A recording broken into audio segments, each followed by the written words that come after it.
Hello, welcome back. ഇതൊരു അടിപൊളി കിഡിലൻ ടേസ്റ്റുള്ള നമ്മുടെ ചിക്കൻ കറി ആട്ടോ നമ്മൾ ഉണ്ടാക്കാൻ പോകുന്നത്. നിങ്ങൾ വിചാരിക്കുക എന്താ എപ്പോഴും കിഡിലൻ എന്ന് പറയുന്നത് എന്നല്ലേ? എന്നാൽ അടിപൊളി ആയതുകൊണ്ട് മാത്രമാണ് അങ്ങനെ പറയുന്നത് കേട്ടോ. അപ്പോൾ ഇത് എല്ലാവരും ഒന്ന് ട്രൈ ചെയ്ത് നോക്കിയിട്ട് കമൻറ്റ് ചെയ്യാൻ മറക്കരുത്. അപ്പോൾ ആദ്യമായിട്ട് കാണുന്നവരാണെങ്കിൽ ഒന്ന് സബ്സ്ക്രൈബ് ചെയ്ത് കണ്ടേക്കണേ. ഞങ്ങളുടെ ഒരു കുഞ്ഞു ചാനലാണ്, നമുക്കിത് വലിയ ചാനലാക്കാം കേട്ടോ. അപ്പോൾ ഇത് നമ്മൾ കഴുകി വൃത്തിയാക്കി വെച്ചാൽ നമ്മുടെ ചിക്കനിലേക്ക് ഇഞ്ചിയും വെളുത്തുള്ളിയും പേസ്റ്റ് നന്നായിട്ട് പേസ്റ്റ് ചെയ്തതാട്ടോ ഇതിലേക്ക് നമ്മൾ ചേർക്കുകയാണേ. ഇത് നമ്മൾ 2 സവാള ഇതുപോലെ ബ്രൗൺ കളറാക്കി വെച്ചിട്ടുണ്ട്. അത് നമുക്കിതൊന്ന് മിക്സിയുടെ ജാറിലിട്ടിട്ട് ഒന്ന് പൊടിച്ചെടുക്കുക കേട്ടോ. ഇനി ഈ പൊടിച്ചതും കൂടെ നമ്മൾ ഈ ചിക്കനിലേക്ക് ചേർത്ത് കൊടുക്കുകയാണേ. ഇനി ഇതിലേക്ക് നമുക്ക് മസാലപ്പൊടികൾ ചേർത്ത് കൊടുക്കാം കേട്ടോ. നമ്മുടെ എരിവിന് ആവശ്യത്തിന് മുളക് പൊടി ചേർത്ത് കൊടുക്കുന്നുണ്ട്, മല്ലിപ്പൊടി, മഞ്ഞൾപ്പൊടി, കുരുമുളക് പൊടി, ഗരം മസാല.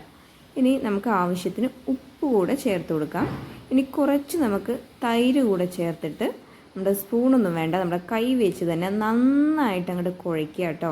നല്ലതുപോലെ കുഴച്ചിട്ട് നമുക്കിത് ഏകദേശം ഒരു അരമണിക്കൂർ എങ്കിലും നമുക്കിതൊന്ന് എടുത്ത് വയ്ക്കാം. അപ്പോഴേക്കും കുറച്ചുകൂടെ ടേസ്റ്റ് പിടിക്കുക കേട്ടോ, ടേസ്റ്റും ഒക്കെ ഉണ്ടാവുള്ളൂ. കുറച്ചുകൂടെ നമ്മൾ ഇനി കയ്യിൽ ഒരല്പം വെളിച്ചെണ്ണ കൂടെ ചേർത്തിട്ട് അവിടെ നമുക്ക് എടുത്ത് വയ്ക്കാം കേട്ടോ. ഇനി നമ്മളൊരു അരമണിക്കൂർ കഴിഞ്ഞിട്ട് നമ്മളിത് അടുപ്പിലേക്ക് വെച്ചിട്ടുണ്ട്. നമുക്കിതൊന്ന് ഇടയ്ക്കിടയ്ക്കൊന്ന് ഇളക്കിയിട്ട് കൊടുത്താൽ മാത്രം മതി.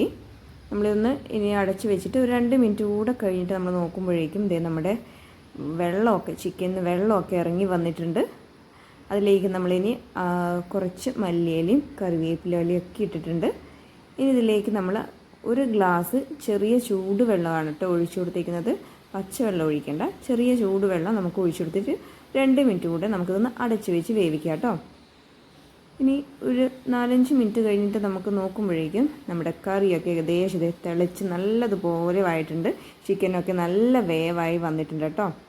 ഇനി ഇതിലേക്ക് നമ്മൾ ലാസ്റ്റായിട്ട് ചേർക്കാൻ പോകുന്ന ഐറ്റമാണ് നമ്മുടെ ടൊമാറ്റോ സോസില്ലേ.